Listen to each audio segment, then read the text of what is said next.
Your ancestors had less privacy than your search history. Imagine if every decision you made, what to eat, when to poop, who to love, how to sneeze, had to follow a rule. Today, we're diving into 8 ancient rules that didn't just govern civilizations, they crash-landed right into people's bedrooms, bathrooms, and brains. Number 1. The Egyptian don't masturbate on boats law. Ancient Egypt gave us pyramids, mummies, and laws against boat-based solo activities.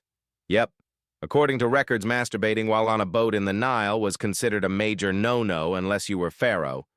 Then it was encouraged. Why? Because the god Atum supposedly created the world by masturbating into the Nile. So for everyone else, it was sacrilegious. But if Pharaoh did it, it was literally cosmic maintenance. You know what this means?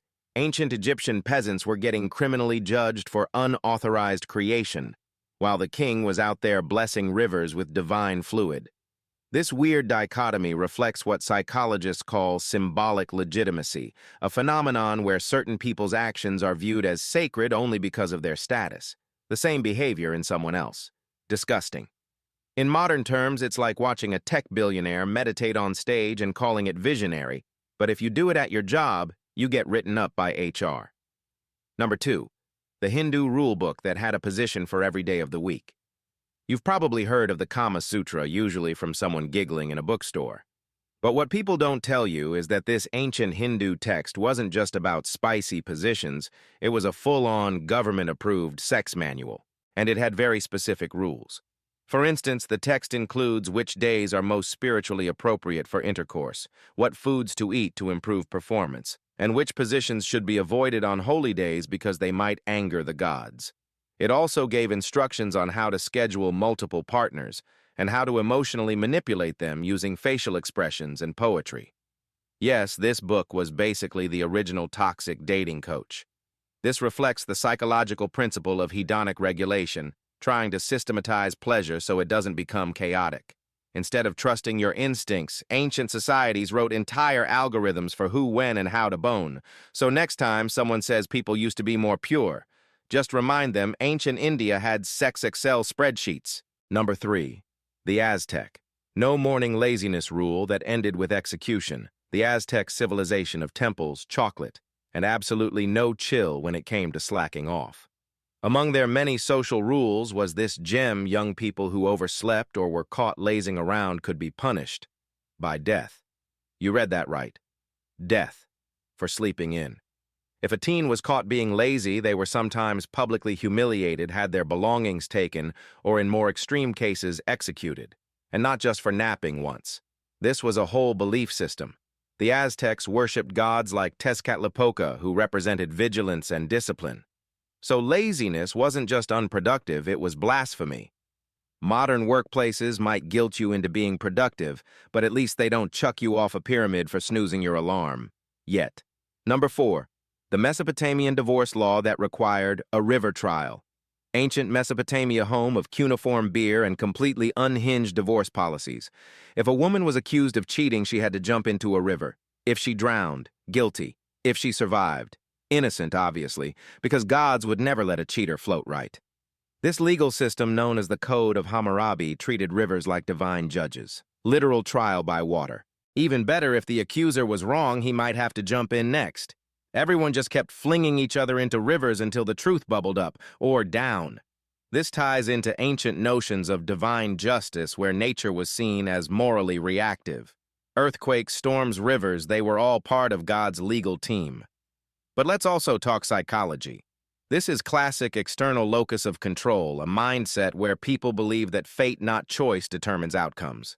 Ironically, it's also the earliest example of aquatic gaslighting. If you really loved me, you'd jump into this possibly crocodile-infested river. Number 5. The medieval rule that let the Lord sleep with your wife first. If you lived in medieval Europe, your wedding night might not belong to you. Enter the horrifying custom of jus primae noctis, also known as the right of the first night. This supposed law allowed feudal lords to sleep with a newlywed peasant bride before her husband did. Is there solid historical evidence this was widely enforced? It's debated. But whether it was law or legend, it reflected a real belief. Your body belonged to the ruling class before it belonged to you. This was power theater disguised as tradition. By inserting themselves literally into private lives, rulers reminded everyone who was boss.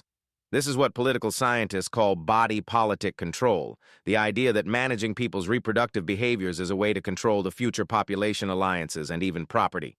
Also, it's a prime example of sexual disenfranchisement, the state telling you your body's not yours. Romantic, huh? Number 6. The Hebrew purity laws that required a goat and some very uncomfortable questions.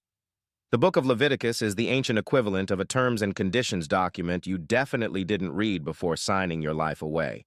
Among its many divine commandments, if a woman had her period, she was considered unclean for 7 days. Anything she touched became unclean. Anyone who touched her became unclean. Even the bed became unclean. Like, how does a pillow sin? But wait, it gets better. After the 7 days, she had to bring 2 doves or pigeons to the priest as a purification offering. One was sacrificed for sin, the other for burnt offering. This level of micromanagement reflects the psychological fear of contamination, a primal instinct that's exaggerated in OCD and purity-based cultures. And people today complain about having to tell their boss they need a sick day. At least your PTO doesn't come with animal blood and public shaming. Number 7. The Roman law that banned kissing in public. If it was morning, ancient Rome was the Vegas of the ancient world, or so you think. Turns out they were also deeply weird about morning kisses. There was a law that essentially banned public kissing before noon. Why? Because Roman husbands were expected to literally sniff their wives' breath to detect whether they'd been drinking. If your breath smelled like wine before the wine drinking hour, congratulations, you were busted, and possibly divorced. This wasn't a joke. Morning kissing turned into forensic marriage policing. Your own face became a breathalyzer for loyalty. It's basically the ancient precursor to snooping on someone's last scene on WhatsApp, but with more togas and passive-aggressive sniffing. Number 8. The Japanese law that required celibacy for firefighters. Feudal Japan had some very unique approaches to public safety. Case in point, some firefighting squads were required to practice celibacy. Why? Because it was believed that sexual desire weakened spiritual power. And these elite firefighters, known as Haikashidan, weren't just hosing down buildings. They were semi-religious warriors expected to be mentally sharp, physically pure, and detached from worldly pleasures. No sex, no wife, just you, your hose, and a burning wooden city. The idea was that celibacy would strengthen their focus and loyalty to duty. Think of it as the original no-fap productivity challenge, but enforced by actual laws and reinforced by your boss carrying a katana. Psychologically, this mirrors the concept of sublimation coined by Freud. It's when you take raw sexual energy and redirect it into something productive like art war, or in this case, being the best damn firefighter your abstinent heart can manage. Spoiler, they did not have less fires, but they definitely had fewer babies. If your brain made it this far without gaslighting you again, consider liking, subscribing, or leaving a weird fact in the comments. Maybe your own family has some suspicious rules worth unpacking. That's all for today. I'll be making similar videos in the future. Subscribe to see them.